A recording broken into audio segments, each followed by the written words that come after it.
Company sales പ്രൊമോഷൻ്റെ ഭാഗമായിട്ട് ജയ് എന്നൊരു Tulu movie കാണാനുള്ള ചാൻസ് കിട്ടി. അപ്പോൾ എനിക്ക് തുളു എന്നറിയില്ലെങ്കിലും എന്താ പറയുക, കാണാനുള്ള ഒരു കൗതുകം കൊണ്ട് ഞാൻ എന്തായാലും അതിന് വേണ്ടി വന്നു. രൂപേഷ് ഷെട്ടിയും അദ്വിതി ഷെട്ടിയാണ് ഇതിൻ്റെ ആക്ടേഴ്സും ആക്ട്രസ് ആയിട്ടുള്ളത്. അതുപോലെ മെയിനായിട്ട് ക്യാരക്ടർ സുനിൽ ഷെട്ടിയും ചെയ്യുന്നുണ്ട്. ഈ മൂവിയുടെ ഫസ്റ്റ് ഷോയാണ് ഇവിടെ മസ്കറ്റിലുള്ളത്. അതുകൊണ്ട് തന്നെ ഈ സിനിമയിൽ അഭിനയിച്ച ഒരുവിധം എല്ലാവരും ഇവിടെ വന്നിട്ടുണ്ടായിരുന്നു. ഹീറോയിൻസും അതുപോലെ വില്ലൻ എല്ലാവരും ഇവിടെ ഉണ്ടായിരുന്നു. പിന്നെ ഇത്രയും പേർക്ക് തിരക്കുണ്ടാവുമെന്ന് ഞാൻ വിചാരിച്ചില്ല. കാരണം തുളു സംസാരിക്കുന്ന ആളുകളൊക്കെ ഇവിടെ വളരെ കുറവാണെന്നാണ് എൻ്റെ ഒരു ധാരണ ഉണ്ടായിരുന്നത്.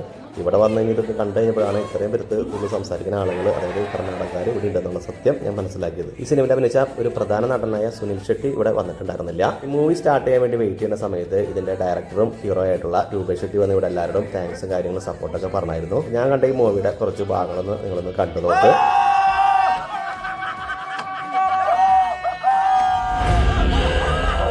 ಯಾನು ಶಾಸಕ ಆಪಿನ ದುಂಬೆ ಒಂಜಿ ಪಾತ್ರ ಕೊರ್ತಿದ್ದೆ ഈ ശാലದ അഭിവൃദ്ധി ആവോട് പന്പിന നിൽക്കുന്ന ಬೇಡಿಕೆಯನ್ನು ഞാൻ ഈಡೇರಿಸಾವೆ ಬಂದು. ഇത്രയുള്ള ഈ തുളു മൂവിയുടെ വിശേഷങ്ങൾ ഇനി മറ്റൊരു വീഡിയോ ആയിട്ട് കാണാം. പിന്നെ അതുപോലെ തന്നെ മൂവി കഴിഞ്ഞിറങ്ങിയപ്പോൾ തന്നെ ഇതിലൊരു കോമഡി കൈകാര്യം ചെയ്ത മറ്റൊരു നടനും ഇവിടെ വന്നിട്ടുണ്ടായിരുന്നു.